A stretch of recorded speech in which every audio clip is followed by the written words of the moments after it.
Hello everyone, मी श्वेता. स्वागत आहे तुमचं आपल्या चॅनलवर. तर हा व्हिडिओ आहे गणपती बाप्पांचा निरोप.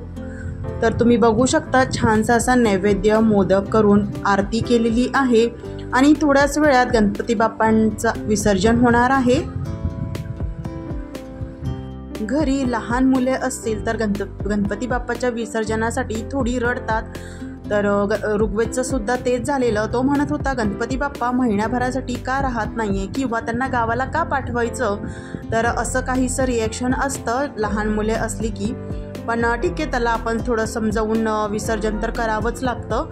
तर त्यासाठीच आम्ही इथे आरती वगैरे करत होतो. सगळ्यांना आरतीला बोलवलं होतं. मी सगळ्यांना काही कॅप्चर केलेलं नाही, म्हणजे व्हिडिओमध्ये घेणार नाही आहे, कारण प्रत्येकाची प्रायव्हसी असते. कोणाला आवडतं कोणाला नाही आवडत व्हिडिओमध्ये यायला. ज्यांना आवडतं किंवा माझ्या घरचे म्हणजे मिस्टर मुलगा वगैरे, तर त्यांनाच मी फक्त व्हिडिओमध्ये दाखवत आहे. बाकीच्यांना मी काही घेतलेलं नाही आहे व्हिडिओमध्ये. तर ते संपूर्ण नैवेद्य वगैरे करून घेतलेला आणि आरती वगैरे झाल्यानंतर लगेच विसर्जन करणार आहोत. ऋग्वेदसुद्धा आलेला आहे आरती करण्यासाठी. तर त्याला स्वतःला पूर्ण ताट घेऊन आरती करायची होती. तर ते सुद्धा त्यांनी आरती केलेली आहे. त्यांनी 10 दिवस खूप छान मस्त एन्जॉय केलेला आहे. तुम्ही व्हिडिओ बघितलेच असतील, मी शॉर्ट व्हिडिओ अपलोड केले होते ऋग्वेदच्या आरतीचे वगैरे. तर त्यांनी खूप छान अशी आरती केलेली आहे.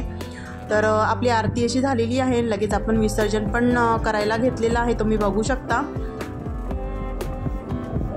तर ऋग्वेद गणपती बाप्पांना सोडायला अगदी तयारच नव्हता, तुम्ही बघू शकता. तर इथे सुद्धा त्यांनी धरून ठेवलेलं आहे. त्याला म्हटलं अरे सोड, तुझा हात दुखेल, पण नाही, त्यांनी धरूनच ठेवलेलं. तर इथे जिथे आम्ही विसर्जनासाठी गेलो होतो तिथे काहीशी अशी गर्दी होती, तुम्ही बघू शकता. दुपारी 2-2:30ची वेळ असेल तेव्हासुद्धा खूप अशी गर्दी होती. तर आम्ही इथे सुद्धा कापूर वगैरे लावून घेतलेला, कापूर अगरबत्ती वगैरे. आम्ही घरीच आरती केली होती, तर इथे फक्त कापूर लावून घेतलेला होता, कारण खूप गर्दी होती, हवा होती, दिवा तर राहणं शक्यच नव्हतं. तर त्यामुळे काहीशी अशा पद्धतीने पूजा केली. ऋग्वेदनी 2 वेळा किस्सी घेतलेला आहे गणपती बाप्पाचा. त्याला अजिबात म्हणजे विसर्जन करायचं नाही अशा स्थितीत होता तो आत्तासुद्धा. तर बघा, तुम्ही बघू शकता त्यांनी गणपती बाप्पांना अजिबात सोडलेलंच नाही आहे.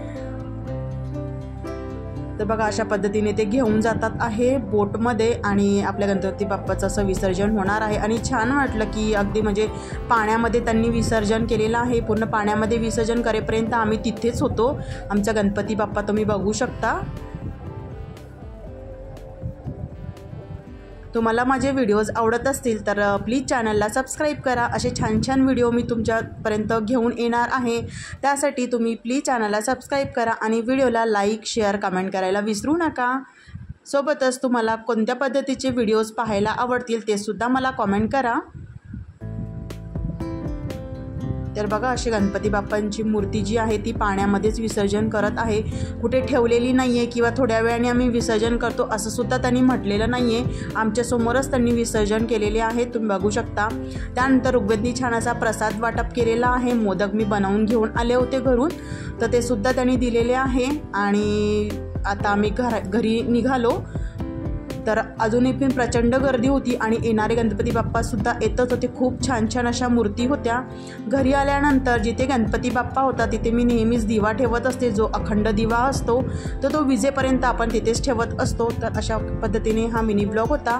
पुन्हा भेटूया, तोपर्यंत बाय.